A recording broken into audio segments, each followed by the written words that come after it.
Perkenalkan, saya Nobi Asofazen. Di sini kita akan sedikit lebih santai aja, bentuknya talk show gitu dengan dua pembicara hebat ini gitu kan. Ini saya tersanjung gitu bisa memandu dua perempuan hebat gitu kan, jarang-jarang gitu kan. Iluniu ini pembicaranya perempuan dua-duanya gitu kan. Biasanya kadang-kadang sering kali laki-laki gitu, dikuasai laki-laki. Nah ini saya cari kira-kira gimana nih kalau perempuan-perempuan, mumpung lagi menjelang hari kemerdekaan juga gitu, bahwa pahlawan-pahlawan juga berasal dari perempuan. Cih, masuk ya. Yang pertama ada Mbak Irma Hidayana. Ini Mbak Irma adalah salah satu inisiator dari lapor COVID-19, betul kan? Betul. Ya, betul. Nah, ini beliau ini lapor COVID-19 ini salah satu inisiatif dari teman-teman beberapa orang untuk bisa dibilang menyajikan data dan fakta gitu terkait terkait kondisi COVID-19 di Indonesia, betul nggak? Iya. Ya, betul. Nah, selanjutnya ada Mbak Anita Wahid. Ini kalau di Iluniwi salah satu ketua Iluniwi, sekaligus presidium dari Mafindo, betul Mbak? Betul. Betul. Nah, ini kan biasanya Mafindo ini adalah organisasi yang bisa dibilang cukup sering ya dari beberapa tahun sudah lama gitu untuk membasmi dalam tanda kutip hoax, berita-berita bohong, berita-berita yang misleading, yang seringkali dari dulu sampai sekarang, bahkan ketika COVID-19 ini semakin merajalela gitu di Indonesia. Ya, itu. Nah, kondisinya kita dengan hari ini kita akan berdiskusi terkait ya tadi judulnya adalah Merdeka dari Hoax, berjuang melawan Corona. Nah, mungkin Mbak dan peserta-peserta lain yang mendengarkan juga, hari ini kita sering dibombardir dengan banyak isu-isu, banyak kabar-kabar yang tidak pas, tidak mengenakan, atau bahkan cenderung ya tadi malah membuat orang melawan perintah atau saran dari tenaga kesehatan, misalkan memakai masker, dianggap masker itu tidak diperlukan, atau misalkan soal bagaimana misalkan ada corona itu bisa disembuhkan dengan itu adalah konspirasi dan segala macam. Dan misalkan yang terbaru ya ada yang memang bilang bahwa cukup pakai jamu gitu. Ada satu profesor yang entah siapa itu dari mana bilang bisa disembuhkan dengan jamu herbal dan segala macam. Nah, mungkin saya ke Mbak Anita dulu ya. Sebenarnya bagaimana sih kondisi masyarakat sendiri dalam melihat bagaimana informasi yang datang ke masyarakat, bagaimana sih literasi digital di masyarakat Indonesia saat ini gitu, menanggapi seluruh banyak informasi yang beredar di masyarakat seperti itu. Mungkin dari Mbak Anita dulu. Ya, makasih Mas. Jadi kalau misalnya kita bicara mengenai hoax dan COVID, ini memang fenomena yang luar biasa besar banget gitu ya. Kalau misalnya kita tahun lalu, beberapa tahun terakhir sebelum COVID datang, itu biasanya hoax politik dan hoax agama itu yang paling mendominasi hoax-hoax yang beredar. Sekarang ini sejak bulan Maret, hoax COVID itu beredarnya luar biasa besar, bahkan mengalahkan tingkat hoax politik selama masa Pilpres. Saking besarnya. Saat ini itu kalau Mafindo mencatat bahwa ada 562 hoax yang terkait dengan COVID dari mulai Januari hingga hari ini gitu. Itu sebenarnya angka yang Mafindo punya karena berdasarkan dengan baik informasi dari masyarakat ataupun hasil penyisiran sistem digitalnya Mafindo gitu ya. Lain halnya dengan angkanya Kominfo misalnya, Kominfo punya mesin AIS yang lebih canggih dalam ngumpulin hoax, mereka punya angka 1036 hoax gitu mengenai COVID. Nah, yang menarik sebenarnya adalah bahwa hoax yang berkaitan dengan COVID ini nggak selalu mengenai kesehatan, tapi juga dikait-kaitkan dengan macam-macam isu. Bisa isu agama, bisa isu politik, bahkan bisa isu etnis atau SARA gitu ya. Dan yang terakhir yang lagi heboh ini adalah masalah teori konspirasi yang lagi merajalela banget karena memang melibatkan banyak sekali public figure gitu ya. Kalau kita melihat sebenarnya pertama sebelum COVID datang sendiri, tingkat literasi masyarakat Indonesia itu juga memang cukup rendah gitu kalau kita perbandingkan di dunia. Kita termasuk yang bawah-bawah dalam hal apa, bukan berarti kita nggak bisa baca tulis, justru bisa gitu. Banyak, sebagian besar masyarakat Indonesia bisa baca tulis, tetapi sifat literasinya sangat fungsional, hanya untuk membaca dan menulis, tidak untuk memahami konteks, memahami bacaan, memahami berhubungan dengan keahlian berpikir kritis dan seterusnya gitu. Jadinya mudah sekali memang termakan oleh hal-hal yang sifatnya tidak benar atau tidak diverifikasi dulu sebelumnya. Nah, itu latar belakangnya. Lain lagi kalau misalnya masalah teori konspirasi, yang ini nggak habis-habis nih kalau dibahas. Karena teori konspirasi sendiri itu memang sangat berhubungan dengan bagaimana kita wired gitu di otak kita. Manusia itu kan memang pada dasarnya canggih dalam melihat berbagai macam kejadian, lalu kemudian berusaha untuk melihat apakah ada koneksi antara kejadian-kejadian tersebut. Jadi kayak mulai ngelihat bahwa kayaknya ini membentuk pola tertentu nih. Oh, jangan-jangan kejadian A dan B dan C dan D ada kaitannya gitu ya. Saking jagonya kita melakukan itu, kadang-kadang kita membuat hubungan-hubungan antara kejadian-kejadian yang sebenarnya tidak ada hubungannya. Gitu. Ya, itu saya kadang nggak habis pikir ya, benar. Betul, gitu. Nah, kemudian si otak kita ini memang punya tugas khusus, yaitu adalah untuk meng-assign satu emosi atau perasaan tertentu terhadap setiap hal yang kita lihat ada di depan kita, gitu. Jadi kemudian si pola-pola ini kita masukin deh perasaan kita, gitu. Tergantung perasaan kita kayak gimana melihatnya, apakah kita suka, kita nggak suka, kita benci, kita khawatir, kita macam-macam ya, cemas, dan seterusnya. Nah, begitu kita kasih emosi tersebut, dia jadi terlihat sangat real, gitu. Itu udah yang mendasar banget kenapa akhirnya teori konspirasi itu gampang sekali beredar. Nah, dalam kondisi normal, ini aja sebenarnya sudah sangat berbahaya. Zaman dulu, sebelum COVID udah banyak banget tuh teori konspirasi tentang UFO lah, tentang Illuminati lah, tentang apalah, dan melibatkan segala macam elit global gitu kan. Apalagi di masa pandemi ketika banyak sekali ketidakpastian gitu. Kan siapa sih yang bisa memberikan jaminan mengenai apa yang benar, apa yang ini akan berakhirnya kapan, penanganan yang seperti apa yang paling tepat, yang sudah teruji itu kan nggak ada gitu. Semua orang sedang trial and error berdasarkan konsensus yang dibuat secara ilmiah gitu. Nah, akhirnya beredarlah gitu macam-macam hoax dan teori konspirasi yang membuat masyarakat kita jadi makin khawatir. Yang tadinya memang udah khawatir karena tidak ada penjelasan, makin tambah-tambah khawatir gitu. Jadi kalau kita ngelihat nih, hoax COVID itu macam-macam ya tadi ya. Ada yang tadi Mas bilang mengenai macam-macam obat, cara-cara jamu-jamuan lah, rempah-rempah dan segala macam gitu ya. Itu sebenarnya bukan sesuatu yang bisa dianggap sebagai hal yang begitu negatifnya gitu, tapi juga bukan melulu hal yang positif karena tidak didasari pada penelitian ilmiah yang memang sudah teruji gitu. Apalagi berhubungan dengan kesehatan orang. Kalau saya dibilangin bahwa kamu makan ini atau minum ini nanti kamu akan kebal terhadap corona gitu atau sembuh gitu, kebal dulu deh gitu ya, kebal terhadap corona, ya belum tentu. Pertama, belum ada ujinya. Kedua, belum tentu zat-zat tersebut tidak berbahaya untuk saya ketika saya sudah memiliki kondisi tertentu di dalam tubuh saya gitu. Nah, ini yang bagian-bagian yang justru bisa malah memperparah kondisi orang-orang yang akhirnya bikin pasien malah tambah banyak gitu. Hoax-hoax kesehatan yang kayak gini, hoax-hoax yang berkaitan dengan penyembuhan, terus pencegahan, terus moda penyebaran virusnya, itu banyak banget, asal-usul virusnya. Terus belum lagi kita baru keluar nih dari Pilpres, masih zaman-zaman masa-masa sisa-sisa polarisasinya masih kenceng lah gitu. Masih dihubung-hubungin ya, Mbak? Masih banget gitu. Pertama sekali terkait dengan kebijakan pemerintah A dan pemerintah B yang dulu pas Pilpres kubunya beda. Gitu, dibanding-bandingin lah, iniin lah mana yang benar, mana yang apa, dituduh-tuduh macam-macam, sentimen-sentimen. Itu banyak banget. Lalu belum lagi hoax agama. Hoax agama itu banyak yang minta ampun dan membuat pusing sebenarnya ya, karena ini jauh lebih mudah diterima oleh orang-orang.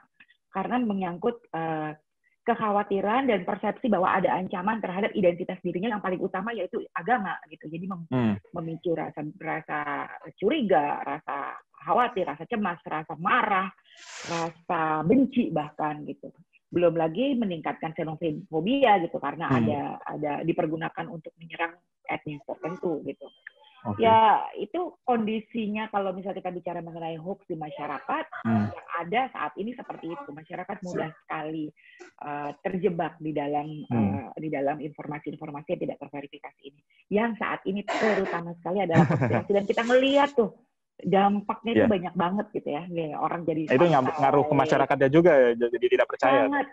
Luar biasa ngaruh gitu. Banyak banget orang yang akhirnya sudah nggak percaya lagi justru pada pihak-pihak yang punya wewenang atau punya keahlian untuk membuktikan secara ilmiah. Itu jadinya mereka bikin bukti-bukti sendiri, bikin karangan-karangan sendiri. Nanti kalau misalnya dimintain bukti, gantian nanya gitu. Lu dong yang buktiin gitu kalau gue salah. Jadi, ya. Betul gitu. Terus kemudian menyodorkan bukti-bukti yang sebenarnya tidak valid gitu secara ilmiah dan macam-macam lah gitu. Kemudian kalau dihadapkan dengan fakta-fakta yang lainnya misalnya, kalau memang ini konspirasi, mengapa sih satu dunia ini begitu hebohnya ngadepin COVID gitu ya? Semuanya dianggap nanti semuanya dianggap bahwa ya itu memang bagian dari konspirasinya gitu. Semuanya terkait dengan hal ini dan seterusnya muter-muter nggak keruan dan akhirnya nalar kita jadi sangat terganggu karena nggak mampu untuk melihat secara rasional. Dari saya itu dulu aja kali ya Mas ya. Siap. Nah, ini banyak insight menarik nih dari Mbak Anita. Nah, lanjut nih, kan ini tadi nyambung dari Mbak Anita kondisinya bahwa masyarakat sendiri jadinya ada persepsi gitu terhadap corona. Dan sebenarnya Mbak Irma dari lapor COVID-19 itu sempat ada penelitian ya Mbak di DKI Jakarta dan di Surabaya. Nah, sebenarnya bagaimana sih sebenarnya persepsi masyarakat terkait COVID ini, terkait corona? Ya tadi, apalagi dengan kondisi hoax dan kabar misleading dan segala macam yang terjadi mungkin bisa diambil dari DKI Jakarta dan Surabaya atau mungkin secara khususnya Indonesia ya. Oke, terima kasih banyak. Sebelumnya selamat pagi, terima kasih banyak Mas Nobi. Aduh, seneng banget nih pagi ini, nggak nyangka ketemu sama Mbak Anita Wahid, teman saya, tapi saya juga sekaligus mengagumi beliau. Dan prihatin juga, tapi melihat semangatnya Mas Nobi ya di rumah sakit tetap bersama kita untuk mendampingi diskusi. Semangat ya Mas ya. Benar, jadi kami itu baru saja selesai melakukan studi tentang persepsi risiko yang ada di DKI Jakarta, kemudian di Surabaya, saat ini sedang berlangsung Jabar dan juga lebih spesifik lagi Bogor kita lakukan juga secara terpisah. Tapi menarik banget tadi pas Mbak Anita cerita soal hoax dan lain sebagainya. Jadi kami tuh berpendapat bahwa sebenarnya saya bukan ahlinya ya di soal risiko persepsi ini. Jadi kita kebetulan ketemu sama Profesor Zulfikar Amir. Saya juga belum kenal sebelumnya dengan beliau, tapi kami dipertemukan di lapor COVID ini.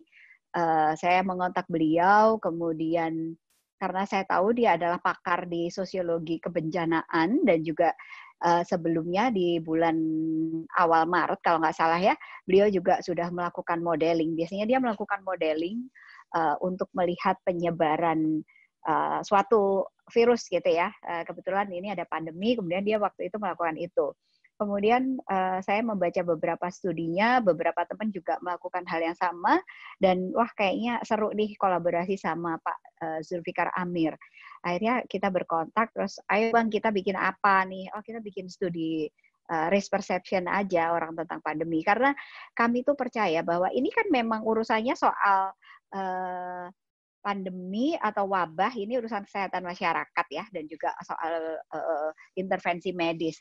Tetapi ketika emerging infectious disease ini belum ketemu obatnya, yang bisa dilakukan adalah intervensi terbaik itu pencegahan. Jadi dari awal tuh pencegahan harus ada. Tetapi semakin ke sini kita mengalami sebuah masa kompleksitas yang luar biasa luar biasa ruwet ya. Ada hoax, misinformasi, belum ngomongin soal tadi yang disampaikan Mbak Anita itu nyebarin siapa. Ada unsur nggak tahu nih apakah ekonomi, motif ekonomi, politik, nggak ngerti lah, semuanya ada di situ. Nah, menurut teori sosiologi, jadi memang situasi sosial itu sangat menentukan juga kesuksesan sebuah populasi dalam keluar dari masa-masa pandemi seperti ini. Karena kita kan dalam situasi yang tidak tentu, kita belum tahu kapan kita bisa keluar dari wabah ini, sebab kita belum menemukan virusnya. Kalau belajar dari pengalaman sebelumnya, apakah itu Black Death, ataukah itu yang terkenal banget sekarang yang semua masyarakat menjadi lebih paham adalah kita waktu itu punya wabah flu Spanyol ya, bahasa globalnya flu Spanyol, tapi waktu itu kita mengenalnya dengan pagebluk gitu ya. Yang kita tahu hanya info lokal pagebluk ya. Lokal. Nah, sekarang juga pagebluk ya, karena banyak orang meninggal, sekarang sakit kemudian meninggal. Tetapi saya nggak tahu dulu tuh mungkin misinformasi atau hoax itu tentu saja tidak separah sekarang ya, karena sekarang ini mediumnya itu juga belum ini. Nah, jadi kami berpikir bahwa intervensi sosial ini perlu sekali dilakukan sebelum kita memiliki intervensi medis. Jadi intervensi sosial ini juga bisa membantu public health surveillance dalam mengendalikan penyebaran si virus tersebut gitu. Nah, akhirnya kita bikin survei ini dan kita ngecek, langsung fokus ke urusan misinformasi dan hoax ini ya. Jadi kita tuh melihat, kita bagaimana sih persepsi masyarakat tentang pandemi, apakah mereka itu merasa dirinya terancam atau tidak, atau baik-baik saja dan lain sebagainya. Ada beberapa hal yang menarik.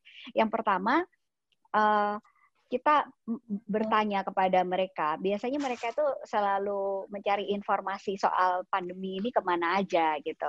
Ada yang mencari informasi ke pemerintah, kemudian kepada pakar, ada yang juga mendapatkan informasi itu dari selebriti atau influencer. Nah, kemudian kita ada beberapa pertanyaan lanjutan, dan salah satu pertanyaan lanjutannya adalah apakah Anda percaya bahwa virus corona itu buatan manusia gitu ya? Kita pengen tahu sebenarnya dan kita pengen mengkorelasikan dan hasilnya cukup menarik. Jadi mereka yang percaya kepada pemerintah itu tidak terlalu percaya. Tidak terlalu percaya. Ya masih banyak yang percaya, tetapi angkanya berapa itu, Mbak? Angkanya sebentar, saya harus pull up dari data kami. Ada angkanya DKI final. Coba saya cek angkanya. Bentar. Tetapi oke, sambil saya menunggu, kemudian sebentar ya Mas. Ini tadi saya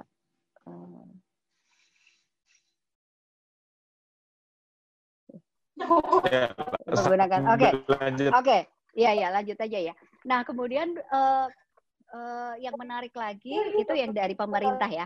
Tapi kepada mereka yang percaya informasi bahwa COVID itu buatan manusia, kalau mereka itu percaya mendapatkan informasinya dari pakar, itu mayoritas tidak percaya. Jadi tidak percaya bahwa COVID itu buatan manusia. Nah, tetapi buat mereka atau responden yang menjawab bahwa mereka lebih banyak mendapatkan informasi dari selebriti dan juga influencer, itu hasilnya adalah banyak sekali yang percaya bahwa COVID-19 itu buatan manusia. Dan kita ngecek beberapa informasi yang didapatkan gitu ya, bukan hanya COVID itu buatan manusia. Apakah Anda percaya bahwa apa gejalanya dan lain sebagainya. Setelah dikorelasikan, kemudian hasilnya memang sama, memang konsisten. Jadi mereka yang lebih percaya kepada orang yang bukan pakar itu lebih banyak mendapatkan informasi-informasi yang sebenarnya masuk dalam kategori hoax gitu kali ya, tidak tepat dan lain sebagainya. Jadi menarik sekali sih untuk memperhatikan pola masyarakat mengkonsumsi informasi. Jadi terkait pandemi. Tapi ini merupakan pelajaran yang cukup penting saya kira. Bukan hanya bagi masyarakat, tetapi bagi pemerintah, karena kadang-kadang pemerintah juga masih minta tolong ya.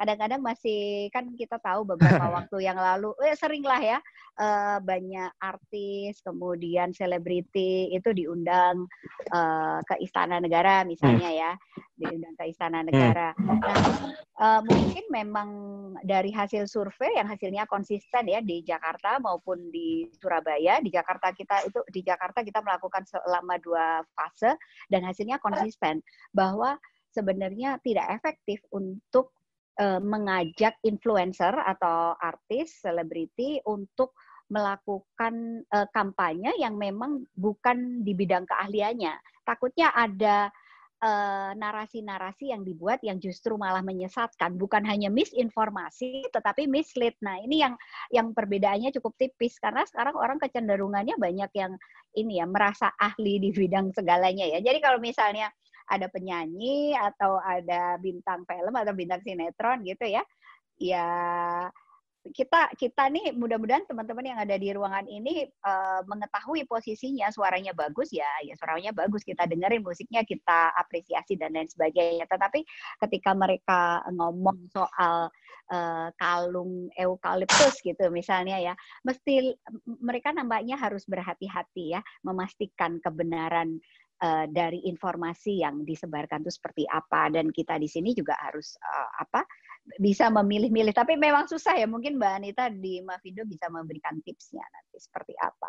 Kalau ngomongin sih kayak gitu Mas. Tapi ada satu lagi yang menarik lagi adalah bahwa dari hasil survei kami itu menunjukkan bahwa orang itu hidup dalam bubble-nya masing-masing ya. Jadi artinya apa? Dari kita kan melihat 6 variabel ya, bagaimana risiko persepsi seseorang itu dipengaruhi oleh faktor ekonomi, faktor modal sosial, faktor kewaspadaan diri atau perlindungan terhadap dirinya untuk bisa mengontrol dan juga melakukan protokol kesehatan diri. Kemudian faktor apalagi ekonomi, sosial kapital, informasi, kesehatan. Nah, itu kita ada 6 variabel ya. Itu kemudian kita cek dan hasilnya sebenarnya menunjukkan bahwa orang itu hidup dalam bubble-nya masing-masing. Jadi gini, ketika ketika kita ini menarik gitu ya. Belum, iya karena hasilnya lucu juga tuh. Ada misalnya di satu kelurahan gitu ya, satu kelurahan tertentu gitu ya. Ini padahal angka kasus COVID-19-nya kalau dilihat dari situs Corona DKI ya, itu lumayan tinggi gitu, kategorinya merupakan daerah yang merah gitu. Tetapi ada responden yang berasal dari kelurahan tersebut yang menjawab bahwa risiko persepsi terhadap pandeminya itu rendah. Nah, ketika kita melihat jawaban-jawaban sebelumnya, kita cek, kita kompilasikan, itu menunjukkan bahwa mereka itu sama sekali tidak di lingkungannya, koleganya, keluarganya, di dalam bubble-nya itu sama sekali tidak ada orang yang terinfeksi atau tidak ada orang yang meninggal. Jadi ketika kita, teman kita, rekan kita, atau orang di sekeliling kita itu ada yang sakit, terinfeksi, terpapar corona, atau sudah terkapar, tidak terdeteksi, tapi atau bahkan sudah meninggal, tapi dikuburin dengan protokol COVID gitu misalnya ya. Nah, mereka pasti memiliki kecenderungan untuk memiliki tingkat persepsi risiko yang lebih tinggi gitu. Jadi kalau nggak kena keluarga atau saudara, biasanya lebih nggak terlalu percaya atau ya, teman. Iya, atau teman. Ya, bukan nggak terlalu percaya, tapi tingkat kewaspadaan dirinya itu rendah gitu. Jadi misalnya masih jalan, masih keluar rumah gitu, keluar rumah tapi bukan melakukan aktivitas yang esensial gitu misalnya, atau kadang-kadang pakai masker atau apa dan lain sebagainya. Karena kita mengakses apakah mereka selalu menggunakan masker. Tapi ini kan self-report ya, kita bisa melihat pasti ada errornya jauh lebih tinggi daripada observasi. Cuman dari situ tetap saja kita bisa mengelompokkan dan mengkorelasikan. Oke, siap. Nah, ini menarik nih buat lanjut ke Mbak Anita. Tadi saya menarik terkait yang bubble ya. Memang kadang seringkali kita ngerasa bahwa kondisinya lingkungan kita ya orang-orang yang akhirnya mempengaruhi kita bagaimana ya tadi melihat COVID sendiri, melihat virus itu sendiri seperti apa gitu, bahwa ada suatu bercandaan bahwa kalau nggak ada keluarga yang kena atau nggak ada saudara yang kena, cenderung kita lebih kurang waspada atau mungkin kurang percaya terhadap virus tersebut gitu. Nah, sebenarnya bagaimana sih mungkin sampai tips and trick ya sebenarnya bagaimana meyakinkan, apalagi mungkin saya pakai pengalaman pribadi ya, bahwa kebanyakan mungkin yang lebih nggak percaya itu adalah orang-orang tua. yang memang asupan informasinya cenderung ya satu arah gitu, atau misalkan broadcast WhatsApp atau segala macam. Nah itu mungkin Mbak terkait itu. Oke, Mas Bobi, makasih banyak. Ini aku senang banget loh mendengarkan paparannya Irma. Mbak Irma. Ini panggilan saya malah yang keluar. Mbak Irma ini banyak banget sebenarnya ya jadinya yang bisa dieksplor dari kondisi yang sekarang untuk melihat seperti apa sih gitu ya yang bisa kita lakukan. Ngomong-ngomong soal intervensi sosial yang sebegitu pentingnya sebelum intervensi medis, Mas Indo juga lagi bersiap-siap sebenarnya Mbak sekarang ini. Lagi menyiapkan sebuah riset yang mungkin kita nanti bisa join forces ya. Kami kerjasama sama WHO dan CDC dan juga UNICEF itu mengingat bahwa kondisi vaksinasi di Indonesia itu sebelum COVID sendiri sudah cukup mengkhawatirkan akibat hoax mengenai vaksin gitu.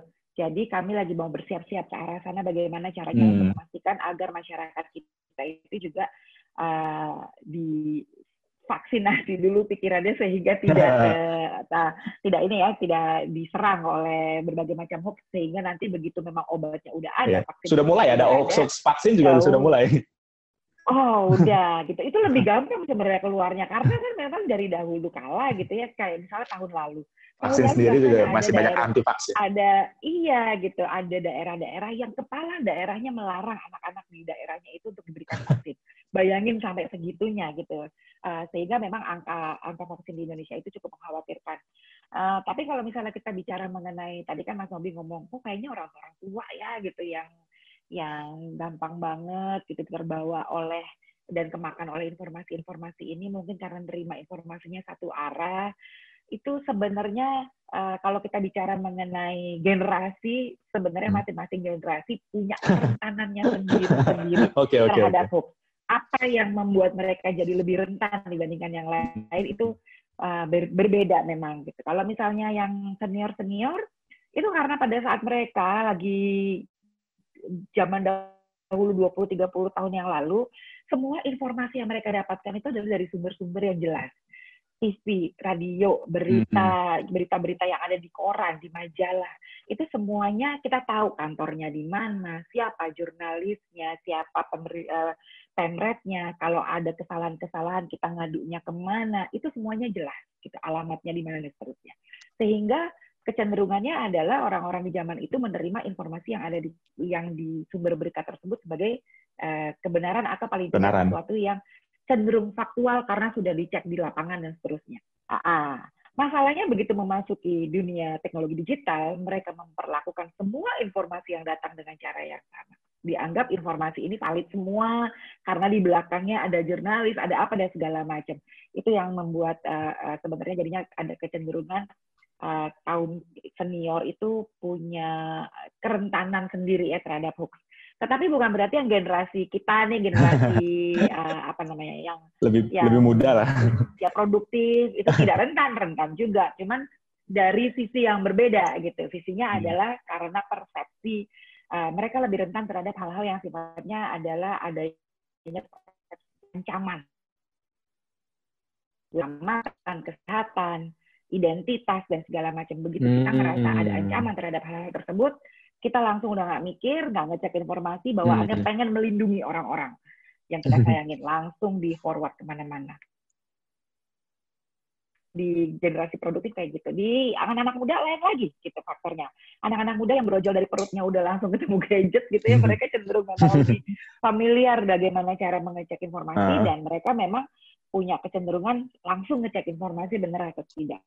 Tetapi mereka juga di usia yang sebenarnya secara emosional itu kematangannya masih sedikit kurang stabil gitu. Dalam artian hal yang sangat penting buat mereka itu adalah acceptance from their peers, diterima oleh peers-nya mereka gitu. Sehingga kalau misalnya mereka melakukan informasi ngeceknya kemana, ke teman gitu.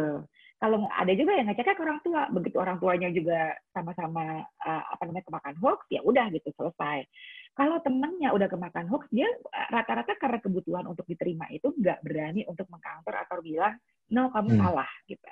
Jadinya masing-masing punya kerentanannya sendiri-sendiri ya. Nah, Terus, tapi kalau misalnya kita bicara mengenai filter bubble, itu memang ya dari sananya manusia begitu ya, punya kebutuhan untuk ada the needs of mendekatkan diri dengan komunitas ya. Gitu, the sense of belonging itu ada kebutuhan itu gitu. Jadi betul mendekatkan diri dengan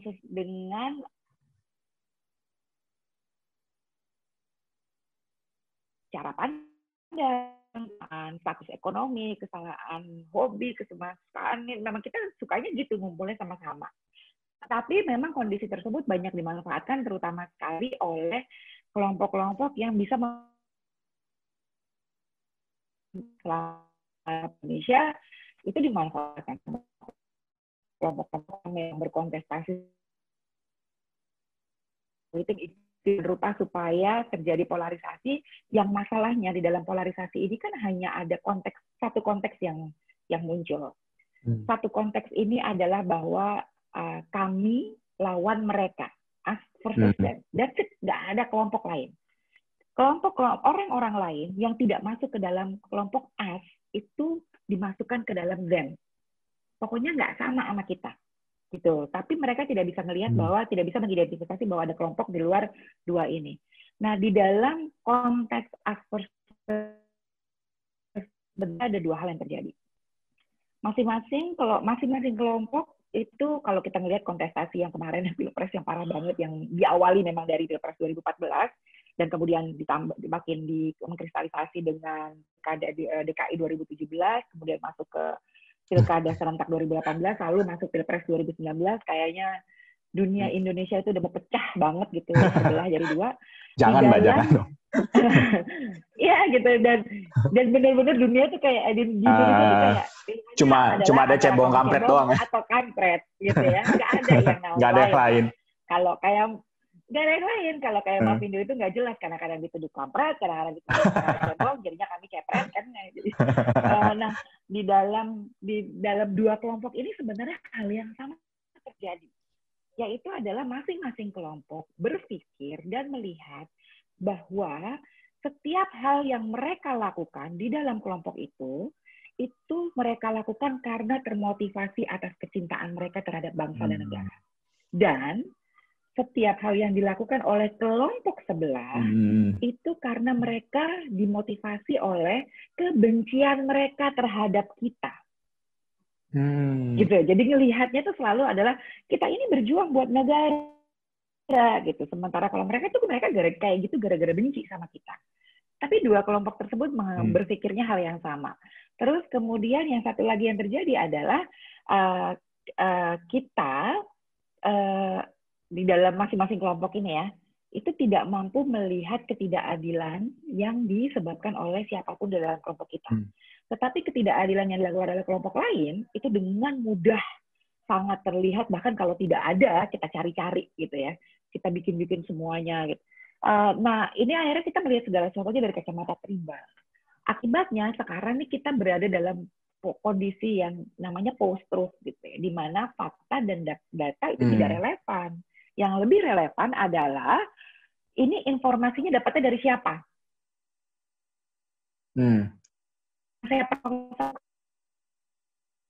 Kemudian informasi ini menguntungkan kelompok saya atau tidak?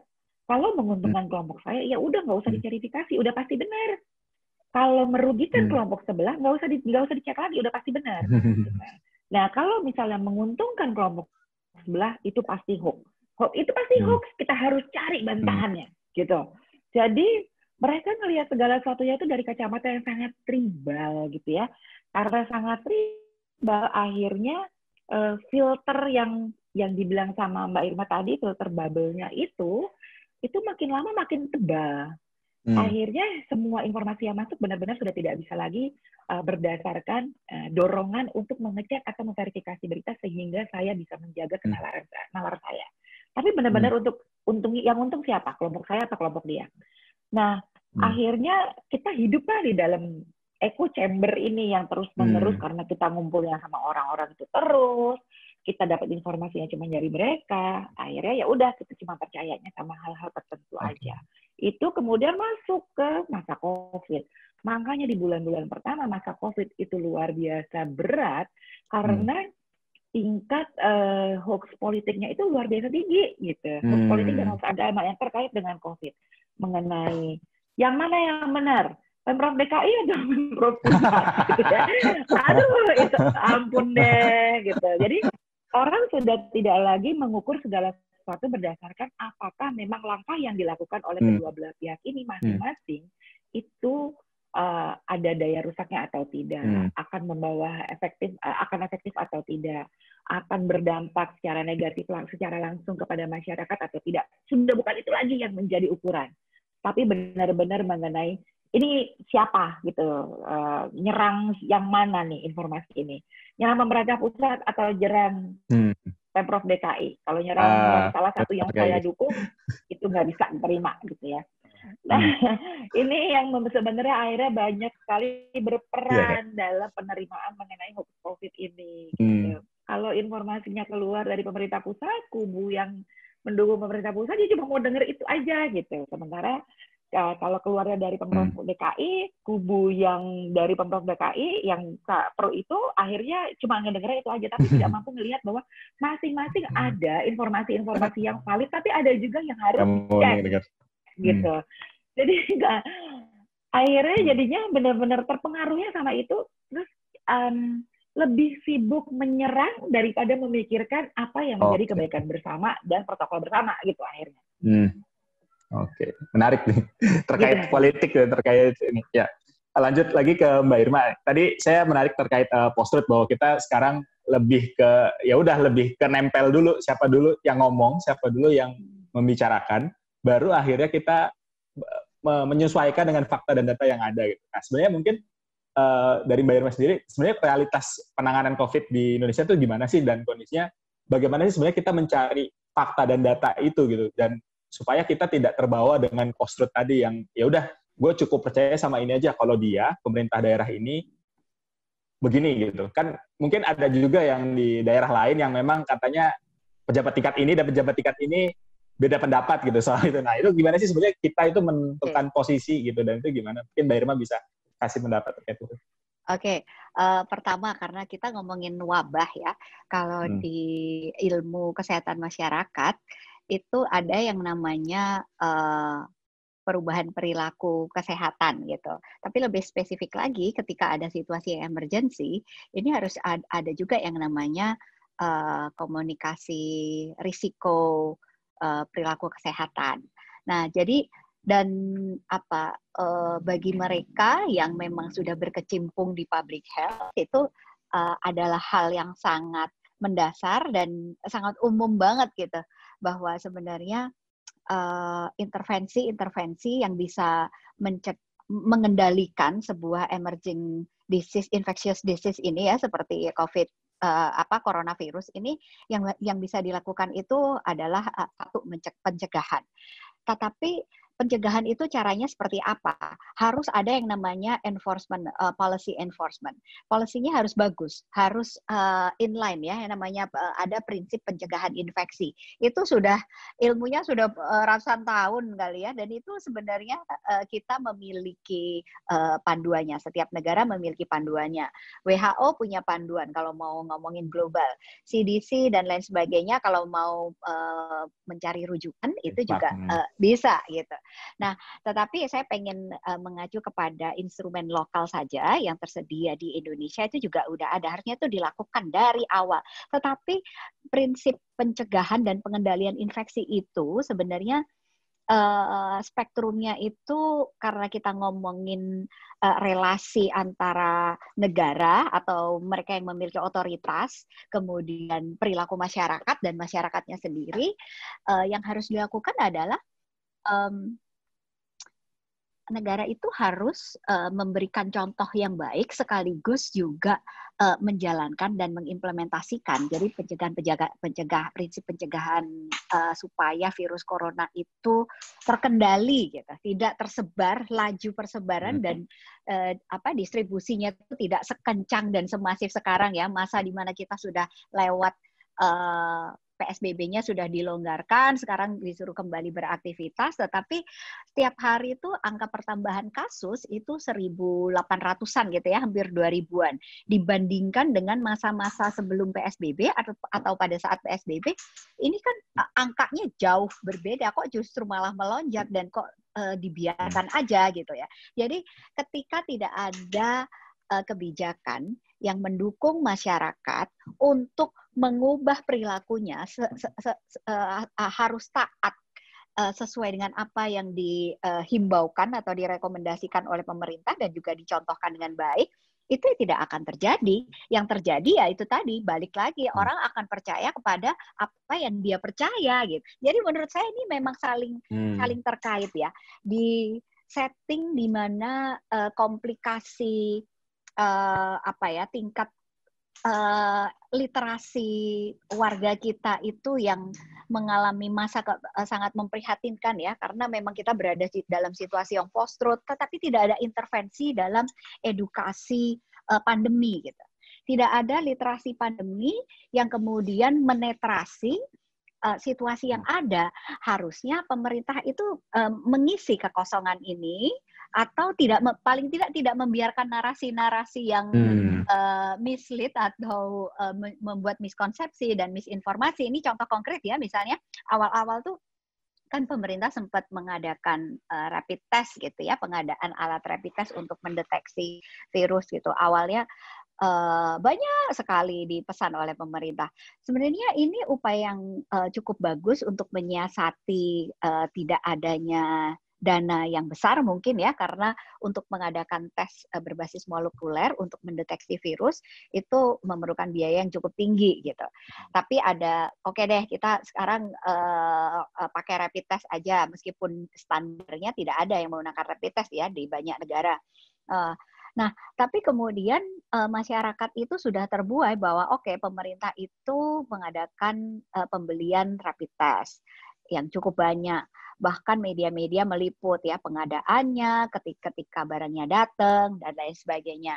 Nah, yang perlu diketahui sebenarnya pemerintah juga sudah tahu, karena pada akhirnya mereka merevisi rapid test itu tidak akurat gitu. Dan memang rapid test itu tidak bisa mendiagnosa. Jadi itu kan bukan alat diagnosa. Jadi itu adalah medium yang bisa digunakan, alat bantu yang bisa digunakan untuk melakukan kontak lacak apabila kita ada kontak erat dengan orang yang diduga itu terinfeksi virus corona gitu kan.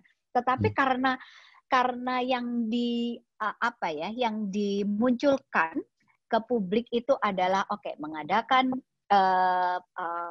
alat rapid test dan lain sebagainya. Jadi terjadi kemudian misinterpretasi dan misinformasi yang sampai kepada masyarakat akan fungsi rapid test itu. Akibatnya sekarang ya kalau menurut saya ya benar ya kalau ada yang bilang bahwa dibisniskan dan lain sebagainya, karena toh akhirnya ketika pada saat itu Bandara Soekarno-Hatta dibuka, ada yang mensyaratkan bahwa orang itu boleh bepergian apabila memiliki persyaratan melakukan tes PCR. Ini bukan terjadi di dunia transportasi udara ya, tapi di kereta api dan lain sebagainya. Bahkan sekarang macam-macam persyaratan administratif macam-macam itu mensyaratkan adanya rapid test. Tapi yang poin saya adalah itu penyalahgunaan karena pointless. Banyak sekali orang yang melakukan rapid test, hasilnya non-reaktif. Tetapi ketika di swab, itu hasilnya positif. Karena memang rapid test ini bukan alat untuk mendiagnosa. Nah, misinformasi ini sayangnya kan sudah terlanjur berkembang. Kok dibiarkan berkembang ya? Tidak ada yang merevisi gitu. Nggak ada yang meluruskan ini loh sebenarnya harusnya seperti apa. Jadi gini, jadi kita tidak bisa mengharapkan yang namanya perubahan perilaku kesehatan masyarakat dalam menghadapi pandemi ini ketika dia misalnya masuk kerja, kantor-kantor itu mensyaratkan syarat administratif adalah bukti rapid test non reaktif. Ini kan di mana-mana itu banyak sekali yang mensyaratkan seperti itu. Tapi orang jadi, oh iya gue non reaktif sih, jadi merasa dirinya aman gitu. Jadi merasa tidak terinfeksi, jadi oh baik. Padahal kan sebenarnya itu salah gitu. Ngapain harus bayar dan ngapain melakukan sesuatu yang memang secara scientific evidence-nya itu sama sekali tidak ada gitu. Jadi emang susah ya. Banyak sekali. Jadi literasi pandemi ini mesti ditingkatkan, dan karena magnitud atau keparahan dari pandemi ini luar biasa ya. Saya kira oke lah kalau misalnya tadi saya bilang bahwa aduh ini pemerintah nih saya gemes nih mestinya membantu meluruskan ya, hentikan penggunaan rapid test. Kami kelompok masyarakat ini sudah sering ya mendesakkan bahwa ini harus dihentikan karena praktek yang salah gitu. Kita melakukan upaya untuk mendorong terus, tetapi teman-teman seperti Mavindo, kemudian teman-teman di Kawal COVID, kami di Lapor COVID, dan masih banyak lagi elemen masyarakat lainnya juga yang ikut berpartisipasi untuk ikut meluruskan ini. Tapi kembali lagi ya, pemerintah itu memiliki peran yang cukup penting dan memiliki secara struktur itu memiliki kekuatan yang sangat rigid dari pusat ke daerah, misalnya mulai dari pemerintah pusat hingga kader-kader apapun ya, Posyandu, Jumantik, dan lain sebagainya yang ada di tingkat RT bahkan, itu kan sebenarnya bisa digerakkan untuk memerangi kesalahan-kesalahan informasi yang beredar di masyarakat. Dan di beberapa waktu lalu saya kebetulan ngobrol-ngobrol sama ketua RW dan kader di daerah Pancoran, di mana RW-nya itu pernah menjadi zona merah, tapi bergerak semua masyarakatnya. Dari pemerintah pada saat itu masih belum banyak intervensi yang dilakukan, tetapi inisiatif dari warga itu sudah luar biasa banyak. Jadi mereka bertukar informasi dan bahkan mencari-cari informasi, nyari tahu siapa yang bisa bantu ya, siapa yang bisa bantu. Nah, dari skala yang kecil ini aja, inisiatif warga untuk yang mencari-cari tahu ini informasinya salah, tetapi saya nggak tahu yang benar yang mana. Saya tahu bahwa ini hoax gitu, tapi saya butuh dikasih tahu, butuh expert yang membantu kami untuk mensosialisasikan mana sih sebenarnya informasi yang benar. Nah, saya kira inisiatif-inisiatif seperti itu tuh juga udah banyak. Jadi di masyarakat sendiri ada kecarut-marutan itu masih tetap ada, tetapi banyak juga teman-teman masyarakat, warga masyarakat yang juga melakukan intervensi untuk membantu pemerintah kekosongan meluruskan informasi tadi. Ya, nah menarik. Mungkin saya tanya ke Mbak Anita, habis itu langsung ke ini ya sesi tanya jawab. Ini ada pertanyaan menarik juga dari salah satu penanya. Mungkin ke Mbak Anita tadi nyambung dari Mbak Irma. Bagaimana sebenarnya mungkin bagaimana pemerintah maupun masyarakat sendiri bisa berinisiatif untuk peran masing-masing ya, peran pemerintah maupun peran masyarakat, bagaimana untuk menyimbangkan narasi di masyarakat ya, tadi mungkin soal COVID nggak usah pakai masker atau dan segala macam, karena mungkin sampai ke masyarakatnya kan terlalu jauh ya, mungkin dari pemerintah atau dari itu terlalu jauh. Bagaimana sih mungkin yang harusnya dilakukan oleh pemerintah maupun dari masyarakat sendiri di inisiatif warga, apa yang bisa dilakukan? Kalau ngomongin mengenai apa yang sebenarnya bisa dilakukan itu sebenarnya banyak sekali gitu. Tapi tadi sebenarnya Irma udah ngomongin banyak hal mengenai dari sisi pemerintah gitu ya, mengenai terutama sekali mengenai kekosongan informasi yang kemudian diisi oleh orang-orang. Biar gimana pun manusia itu adalah manusia yang sangat addicted sama jawaban. Setiap orang selalu butuh jawaban dalam kondisi apapun gitu ya. Jadi ketika tidak ada jawaban itu, tidak diberikan jawabannya oleh pemerintah, maka kita mengarang-arang sendiri jawabannya atau mencari dari sumber-sumber yang sebenarnya tidak otoritatif atau tidak kredibel untuk memberikan jawaban tersebut. Nah, pertama itu permasalahan kekosongan informasi itu tidak boleh dibiarkan begitu saja oleh pemerintah. Ini yang saya melihat pola yang biasanya dilakukan oleh pemerintah itu adalah baru bunyi ketika viral. Ini masalah berat sebenarnya. Kalau buat saya, kenapa sih Mavindo bisa sebegitu cepatnya gitu ya?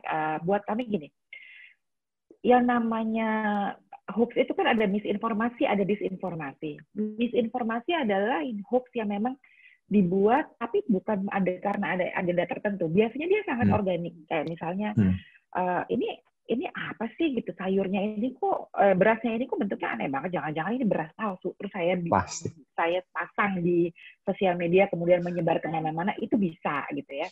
Nah, itu misinformasi. Saya nggak punya agenda apapun.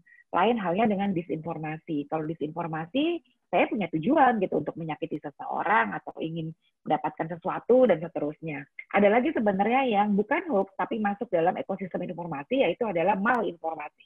Malinformasi ini sebenarnya informasinya belum tentu salah, bisa jadi benar, tetapi dia seringkali dipelintir sedemikian rupa sehingga orang mendapatkan informasi, menangkapnya berbeda. Atau misalnya dia adalah informasi-informasi yang sifatnya adanya di ruang privat, tapi kemudian di blow up ke ruang publik, sehingga keluar dari konteksnya dan seterusnya gitu ya. Tadi sepertinya Irma juga sempat nyinggung masalah malinformasi. Nah, kalau mengenai hoax COVID ini, mengenai misalnya tadi kan gimana sih bingung, pertama pemerintah bilang pakai rapid, terus habis itu ternyata rapid ketahuan tidak efektif dan tidak tepat dipergunakan dan seterusnya. Sebenarnya ada banyak kan hal-hal yang seperti itu yang dilakukan oleh pemerintah. Mengatakan satu hal di satu hari, tapi kemudian mengatakan hal yang berbeda di kemudian hari gitu. Yang dalam kondisi pandemi sebenarnya sangat-sangat bisa dipahami. Segala sesuatu berubah dengan cepat. Bahkan kami sebagai organisasi yang fact-checker gitu ya, ngurusin pengecekan informasi, ikhlas kalau harus ngeridek, narik apa yang sudah kami dibang sebelumnya, ya udah gitu, kondisinya memang seperti ini. Dalam kondisi tidak pasti. Kayak misalnya contohnya waktu itu ada informasi mengenai dari WHO bilang bahwa klorokolokin tidak bisa dipakai untuk menyembuhkan. Terus tiba-tiba pemerintah bilang bahwa mereka akan membagikan obat klorokolokin. Itu yang kayak gitu-gitu kan sebenarnya juga membuat banyak permasalahan gitu ya. Tetapi memang bisa dipahami.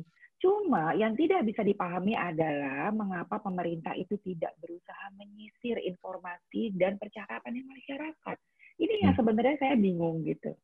Jadi benar-benar masyarakat dibebasin memikirkan apa, melakukan apa, pemerintahnya cuma mau menghimbau gitu. Tapi habis itu bilang bahwa masyarakat tidak patuh, bla-bla segala macam.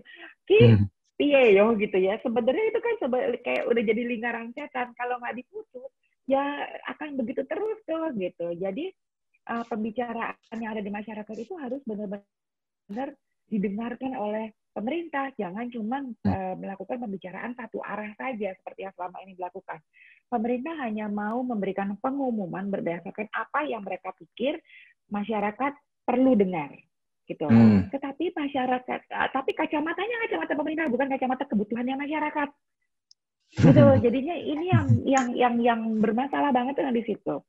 Kemudian pola lainnya itu adalah bahwa pemerintah itu sangat fokus orientasinya pada tindakan, bukan pada hasil. Ini nggak cuma masalah informasi, berbagai macam penanganan itu gitu ya. Mikirinnya tuh yang penting udah kita bagiin dana bansos, kita bagiin sembako, kita bagiin masker. Fokusnya adalah kami sudah melakukan sesuatu, bukan apakah yang kami lakukan itu efektif atau tidak gitu. Termasuk informasi. Jadi lihat deh berapa kali ganti jubir. Sebenarnya masalah yang sama tetap ada. Karena memang akhirnya cuma actionnya yang dianggap bermasalah dan uprak-aprik, tapi tidak melihat apakah memang ada permasalahan lain yang mengakibatkan hasilnya menjadi sedemikian rupa. Nah itu yang sebenarnya perlu dilakukan oleh pemerintah.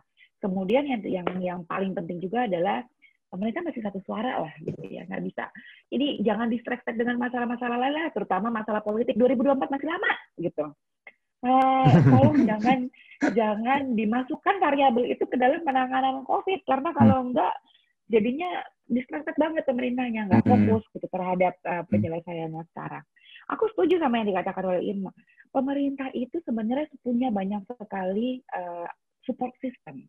Yang pertama itu adalah bahwa Indonesia sudah pernah menghadapi pandemi sebelumnya. Skalanya lebih kecil memang, tapi flu burung juga nggak main-main.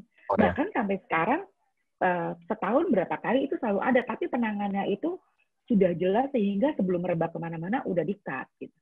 Nah, pada saat flu burung dulu itu terjadi, itu kan sebenarnya dari pemerintah pusat sampai yang level paling kecil, semua sinergis. Satu suara, satu komando, solid, semuanya ngikutin. Dan informasi yang keluar dari setiap level itu sama. Nah, ini nggak dipakai nih metode yang sama dan jaringan yang sama. Padahal jaringannya masih ada. Tadi Irma ngomongin mengenai jaringan hingga sampai ke posyandu, itu baru yang kesehatan loh. Jaringan lain juga masih bisa ya dipergunakan.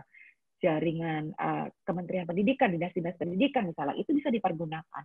Jaringannya Kementerian Agama sampai ke level KUA, itu semuanya dipergunakan untuk melakukan kampanye ini. Ketimbang hanya mengandalkan juru bicara di pusat, terus kemudian pemerintah daerah silakan melakukan apapun yang mereka mau lakukan, terus kemudian mengandalkan masyarakat yang melakukan sendiri gitu. Jadinya itu terlalu berat dan bebannya itu jadi problemnya jadi makin terserap kemana-mana. Itu yang di level pemerintah. Kalau di level individu tentu saja kita mesti gini. Di masa-masa normal kita perlu menjaga rasionalitas kita dan critical thinking kita dengan selalu mengecek berita dan mengesampingkan kubu-kubuan gitu ya. Lebih banyak untuk berusaha melihat keseimbangan informasi dan validitas informasi. Di masa pandemi kita harus jauh lebih vigilan dalam melakukan itu. Dalam menerima informasi itu harus benar-benar luar biasa hati-hati dan luar biasa skeptis. Semua informasi yang terkait dengan COVID wajib diverifikasi. Wajib dicek dulu, nggak bisa langsung dipercaya. Itu satu. Yang kedua, setelah vigilan dalam menerima informasi, kitanya wajib untuk gigih dalam mengecek informasi. Gitu. Kalau dulu nanya temen, cuma nanya, bener nggak sih nih? Atau nanya lempar ke WhatsApp grup, ini beneran nggak ya? Ini hoax atau bukan ya? Kali ini nggak bisa. Kalau dalam masa pandemi, karena yang dipertaruhkan itu sangat banyak, kita benar-benar wajib untuk mengecek informasinya sendiri sampai benar-benar menemukan jawaban ini salah atau tidak. Itu di level individu.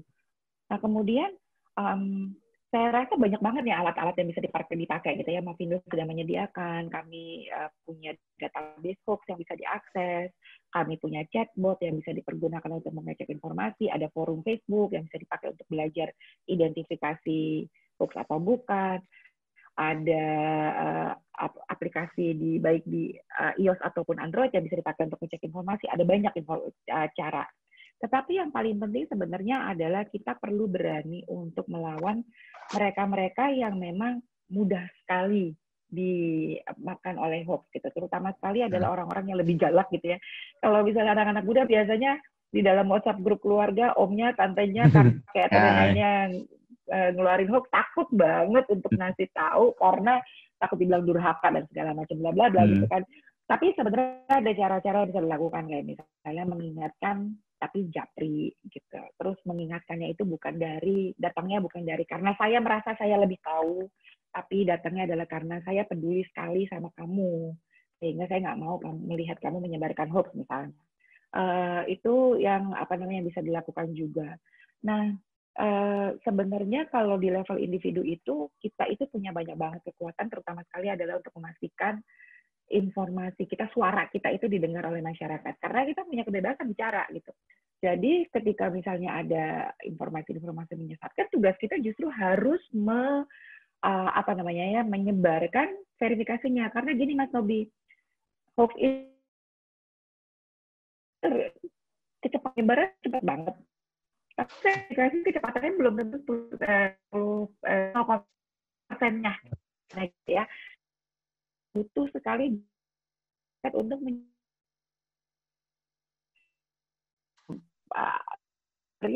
pada dasarnya itu gitu ya, benar-benar ngecek, benar-benar gigih kita menerima informasi dan mau ingetin dan mau bersuara informasi begitu Mas. Oke, ya. Lanjut, sebelum ke Mbak Irma nih, mungkin kalau ada peserta yang ingin bertanya bisa melalui chat ya, bisa melalui chat. Lanjut ke Mbak Irma. Nah ini pertanyaan, saya menanyakan pertanyaan dari Dwi ya. Ini mungkin tadi nyambung ya ke sebenarnya bahasan tadi bahwa pemerintah seringkali hanya menyampaikan apa yang perlu didengar oleh masyarakat. Yang dimaksud dari pemerintah sendiri gitu ya. Ya udah cukup denger ini aja dan segala macam. Nah sebenarnya dari kita sendiri bagaimana sih sebenarnya menentukan ya mungkin lebih ke teknis ya, lebih ke tips and trick bagaimana sih apakah semuanya yang harus dipercaya, tapi serba salah ya. Satu sisi pemerintah kadang kita harus percaya sama pemerintah karena memang yang berwenang mengurusi COVID ya memang pemerintah. Tapi di satu sisi lain ya tadi ada beberapa hal yang hanya disampaikan parsial gitu, mungkin sebagian atau segala macam. Nah ini bagaimana sih mungkin dari masyarakat sendiri memandang informasi dari pemerintah baik pusat maupun daerah dan segala macam. Kayaknya itu yang lebih tepat memberikan tips and trick adalah Mbak Anita ya, sesuai dengan pengalaman Mavindo. Kami juga, kami tuh cuman bisa memberitahu tentang membuat informasi atau bersama-sama membangun informasi yang tepat itu seperti apa berdasarkan scientific evidence yang ada, karena ini ngomonginnya masalah kesehatan ya mau nggak mau perlu ada syarat-syarat ranah keilmuan kesehatan masyarakat atau secara medis. Kalau sudah ngomongin vaksin, kalau sudah ngomongin kayak eukaliptus dan lain sebagainya itu ya karena perlu ada uji klinis dan lain sebagainya. Jadi ya kalau kami sih hanya bisa menambahkan informasi ya. Jadi kita kalau masyarakat udah terlanjur percaya banget nih misalnya, oke, ini minyak kayu putih aku pakai kalungnya aja deh supaya bisa menghalau virusnya nggak masuk. Yang bisa kita lakukan adalah kita memberikan informasi tentang logika berpikir apa sih kandungan dalam eukaliptus itu. Ya memang kita minyak kayu putih itu kita semua juga pakai ya, enak ya kalau lagi masuk angin itu diblonyohin gitu, enak anget gitu. Itu emang ada untuk ini ya supaya kita tenang, nyaman, lebih enak gitu ya. Tapi bukan berarti mengobati atau menghalau virus, karena kalau mau mengobati itu ya harus ada uji klinis dan lain sebagainya. Misalnya yang bisa kita lakukan itu, cuman kalau bagaimana ya tips ini emang penting sih, saya juga pengen tahu lebih banyak bagaimana tips untuk ngecek mana yang benar dan mana yang tidak benar. Saya kira Mbak Anita aja ya.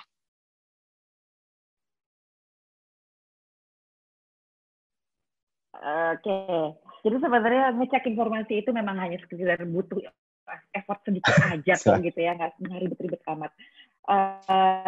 Yang paling penting gini, kita tuh nerima informasi dari mana ya? Biasanya dari kalau nggak dari medsos atau nggak dari aplikasi chat gitu seperti WhatsApp. Yang perlu kita perhatikan adalah ketika kita menerima informasi itu, terutama dari WhatsApp yang biasanya tulisan panjang lebar, yang kita perhatikan adalah apakah dia menggunakan judul yang bombastis gitu dan provokatif. Judulnya gede-gede, semua hurufnya, tanda serunya banyak gitu, kayak misalnya viral kan atau sedang viral atau nomor 5 akan membuatmu tercengang dan segala macam kayak gitu-gitu. Itu udah langsung tanda buat kita untuk harus ngecek gitu, harus dicek ini. Gitu. Belum tentu hoax, tapi harus dicek. Yang kedua adalah cek sumbernya.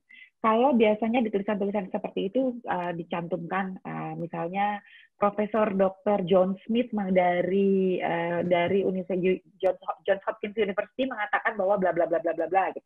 Langsung kita cek, masuk ke mesin pencarian kayak Google, siapa sih John Smith ini? Beneran nggak ada manusia? Jangan-jangan jadi-jadian nih, nggak ada yang namanya John Smith dari universitas itu, dari rumah sakit itu. Kemudian kalau misalnya memang ada, cek apakah memang dia mengatakan hal yang sama. Biasanya kalau kita masukin keyword atau kata kunci, misalnya Profesor John Smith mengatakan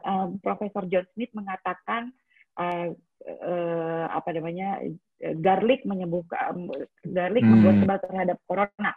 Masukin ke situ, maka kita langsung akan melihat apa aja nih yang keluar. Apakah ada media-media mainstream yang membicarakannya gitu ya, membahas. Kalau ada 1, 2 atau berapa, semakin banyak semakin bagus. Karena kita jadi bisa melihat banyak angle. Ketiga, apakah ada website-website ilmiah yang membahas itu? Apakah ada jurnal mengenai itu? Itu langsung dilihat. Kadang-kadang ada informasi atau tulisan yang menyertakan link. Gitu. Nah, linknya ini untuk percaya bahwa ini valid informasinya. Mohon segera dicek linknya. Karena kadang-kadang sebenarnya linknya ada, tapi informasi yang ditulis di situ nggak ada di link itu sama sekali.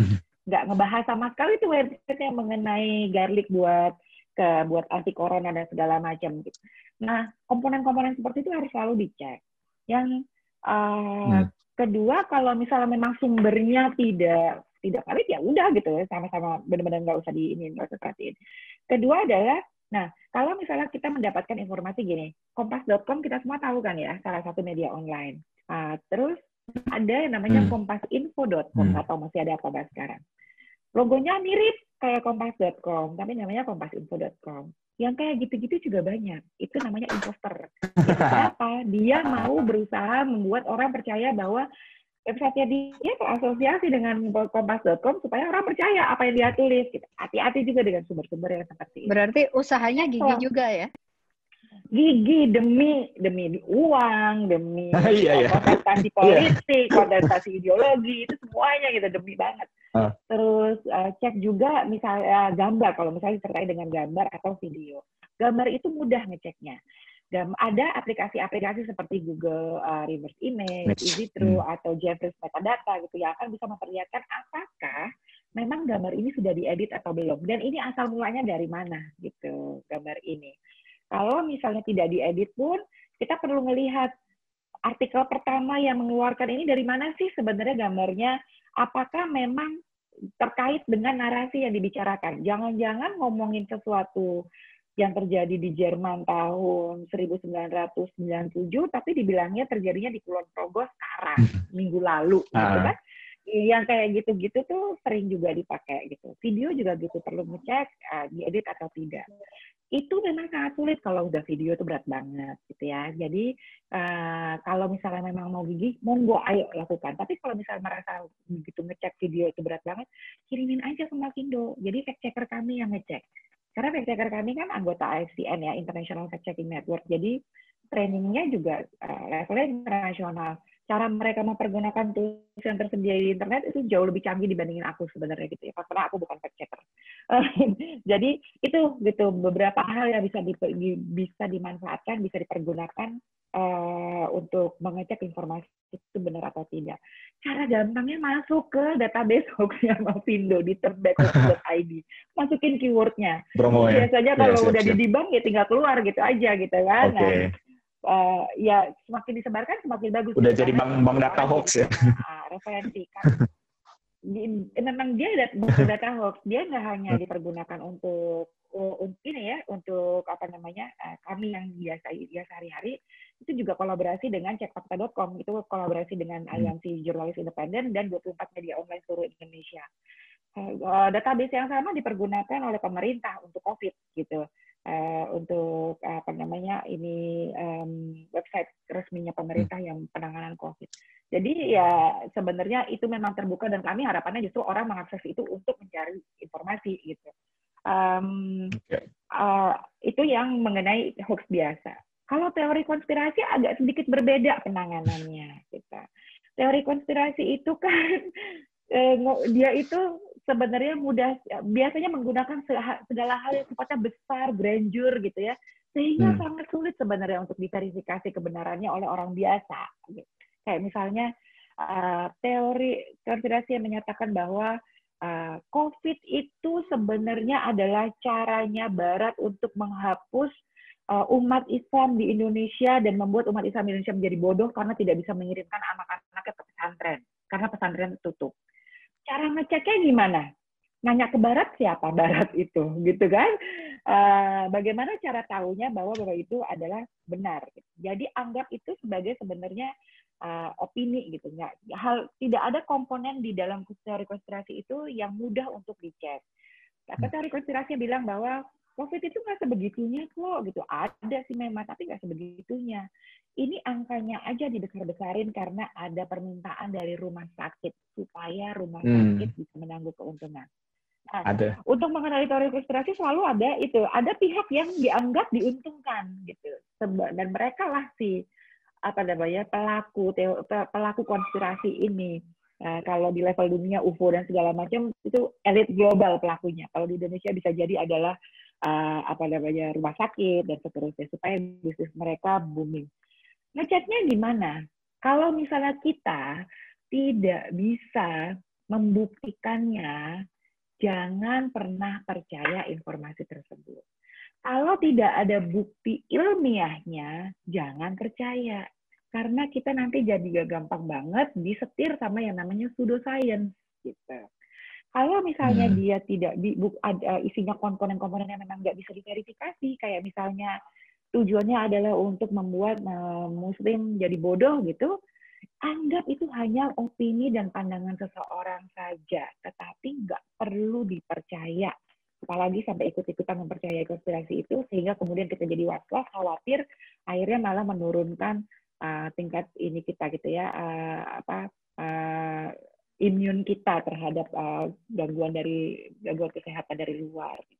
Nah, saya nggak bisa lebih menekankan lagi nih gitu pentingnya hal-hal yang kayak gini, benar-benar ngecek informasi, tidak terpengaruh sama teori konspirasi dan seterusnya, karena memang dampaknya itu nggak cuma masalah kita pribadi sehingga kita jadi mudah terpapar, atau di masyarakat kecil kita sehingga kita mudah menularkan atau kita ditularkan orang lain, tapi konflik sosial itu jadi sangat-sangat rentan gitu. Kayak misalnya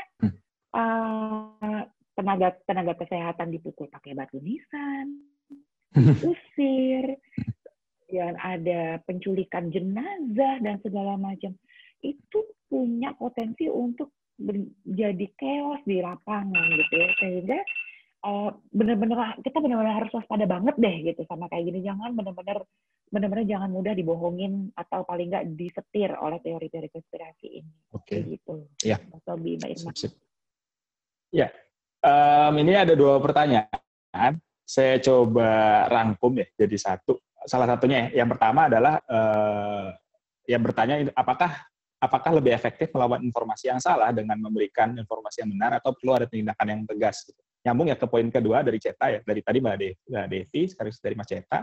Ya tadi, apakah freedom of speech ini menjadi hal yang perlu diredefinisi ulang gitu? Dan batasannya itu apa sih? Jadi apakah ya udah informasi lawan informasi atau perlu memang ada satu batas yang memang oh ya udah nih sudah kelewatan gitu dan segala macam. Mungkin dari Mbak Anita dulu, mungkin habis ada tambahan. Saya dulu. Iya, Mbak Anita dulu. Oke, saya dulu. Kalau mengenai informasi, apakah cukup dengan tindakan tegas? Apakah perlu ada tindakan tegas dari aparat mengenai informasi yang salah? Ini sebenarnya ini terkait sebenarnya ya sama yang mengenai freedom of speech. Ini sebenarnya agak pertanyaan yang memang slippery slope gitu. Setiap sisi yang kita lihat kalau berdasarkan peraturan perundangan yang kita punya itu memang punya dampak yang luar biasa nggak enak terhadap demokrasi dan freedom of speech. Saya pengusung freedom of speech. Sebentar ya.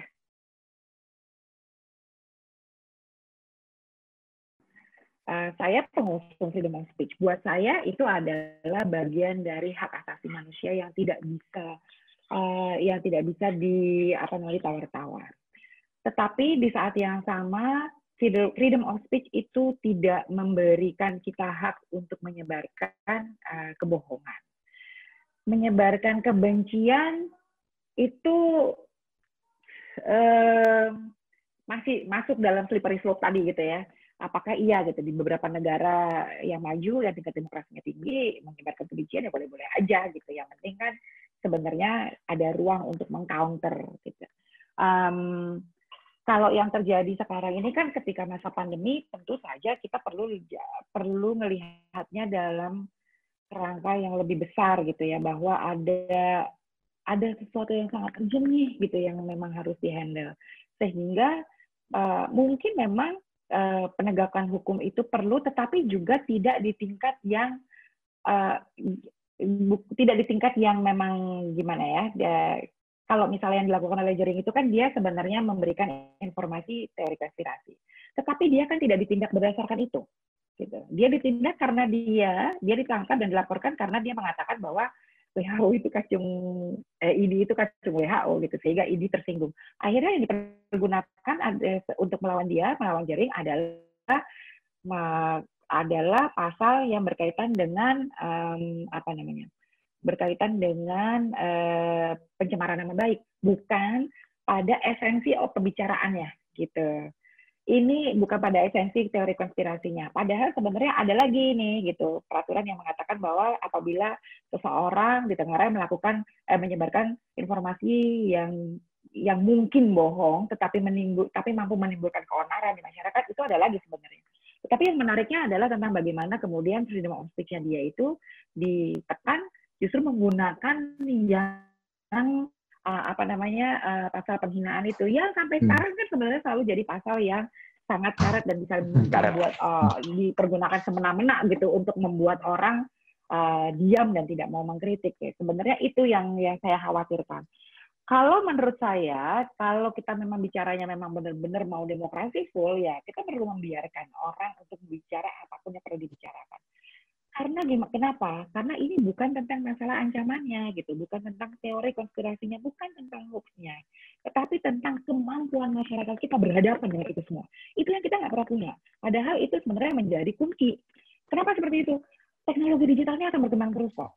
Bentar lagi kita akan pakai deepfake yang wajah, kemudian bisa melakukan macam-macam, Nanti tahun entah 2000 sekian gitu, kalau misalnya lagi kontestasi politik bisa aja misalnya Mas Nobi nih yang pengen jadi presiden, saya tinggal ambil sekian puluh fotonya Mas di fotonya Mas Nobi, terus kemudian saya pasang di film porno, bisa aja gitu kan. Nah, teknologi itu kan selalu berkembang. Jadi artinya sebenarnya tugas kita itu justru membuat bagaimana caranya memperlakukan ancaman-ancaman teknologi itu sama seperti virus, yaitu membuat orang-orangnya, individu-individunya jadi imun ketika menjadi diserang, atau ketika terpapar dengan virusnya itu tidak banyak kerusakan yang terjadi di tubuh. Imunisasinya apa? Ya level literasi digital yang masih tinggi. Gitu. Kalau misalnya level literasi digital masyarakat kita tinggi, orang kayak Jering, kayak Anji, ngomong macam-macam, ya tidak akan merusak ke masyarakat, gitu. Karena orang cuma akan ya terserah lo deh, gitu, opini-opini lo, tapi kami tidak termakan karena itu tidak masuk ke dalam rasional dan logika berpikir yang kritis, gitu misalnya. Menurut saya sih itu gitu, jadi nggak perlu, menurut saya freedom of speech itu tidak bisa diredefinisi ulang karena memang definisinya freedom of speech adalah kebebasan berbicara. Cuma betul gitu, itu tidak bisa ditekan dengan kondisi apapun, dalam kondisi apapun. Tetapi yang perlu dilakukan adalah counter measure-nya apa. Dalam hal ini literasi digital itu udah paling penting. Ya mungkin Mbak Irma ingin menambahkan. Saya mau nambahin ini aja pertanyaan Mbak Devi Irma bagian terakhir nih ya. Bagaimana cara mengemas informasi seputar COVID yang tidak menambah kekhawatiran masyarakat namun tetap realistis sesuai fakta dan data. Cuman mau nambahin itu aja. Kalau yang tadi terima kasih banyak. Terjawab. Terjawab dan saya banyak belajar justru malah. Jadi gini. Memang sih banyak ya yang bilang bahwa termasuk pemerintah juga agak khawatir kalau menampilkan semua data COVID, data mereka meninggal atau zona-zona yang merah, hitam dan lain sebagainya itu membuat masyarakat takut atau tidak panik. Bahkan di protokol yang dikeluarkan ya, instrumen protokol komunikasi yang dikeluarkan oleh Menteri Kesehatan itu juga menyatakan bahwa salah satu referensi yang digunakan itu menggunakan acuan tidak membuat masyarakat panik gitu. Acuannya tuh itu gitu. Tapi sebenarnya jangan sampai gagal fokus. Benar, kita nggak boleh membuat masyarakat itu panik gitu. Tapi yang paling penting adalah gini, bagaimanapun juga transparansi data, kemudian data yang baik, yaitu data yang akuntabel ya, kalau saya ngomongnya gitu, data yang akuntabel itu yang kayak gimana? Yang bisa dipertanggungjawabkan, yang merefleksikan data yang sebenarnya di lapangan, itulah yang harusnya dibuka, itulah yang harusnya digunakan. Apalagi konteksnya sekarang kita ngomongin pandemi virus ini kan nggak kelihatan, tetapi ancamannya nyata gitu. Memang hasil studi itu menunjukkan bahwa hanya sekitar 30% saja mereka yang terinfeksi itu bisa menderita sakit berat dan bahkan meninggal. Tapi 30% dari berapa orang gitu ya. Harusnya kan 0%, nggak boleh ada gitu. Nyawa nggak boleh ada yang melayang ketika ada penyakit yang sebenarnya infeksinya itu bisa bisa preventable gitu. Kita bisa melakukan langkah-langkah preventif gitu. Nah, yang harus dilakukan ada yang namanya komunikasi risiko. Dalam kesehatan itu komunikasi risiko pandemi, kalau sekarang itu yang harus dilakukan itu. Apa sih komponennya? Yaitu itu data dan fakta yang sebenarnya sepahit apapun itu ya datanya, oke sekarang kita yang terinfeksi sudah berapa ratus ribu, sudah 100.000 lebih. Itu harus diberitahu kepada masyarakat secara terbuka gitu. Terus kemudian yang meninggal, apakah yang meninggal sudah terkonfirmasi atau yang meninggal belum terkonfirmasi. Kalau belum terkonfirmasi positif itu sebenarnya kalau menurut acuan pencatatan kematian dari WHO, jadi WHO itu tanggal 11 April 2020 itu mengeluarkan rekomendasi atau mengeluarkan panduan terbaru, membarui panduan pencatatan kematian COVID-19. Jadi di situ ditulis, jadi kalau ada orang yang meninggal menunjukkan gejala klinis COVID-19, tetapi belum ada dengan berbagai alasan ya, karena tesnya itu belum bisa dilakukan, tes COVID berbasis molekuler itu tidak bisa dilakukan, maka yang bersangkutan itu harus dicatat kematiannya sebagai kematian terkait COVID. Nah, WHO sudah jelas menganjurkan itu. Pertengahan April Jepang mengikuti rekomendasi itu.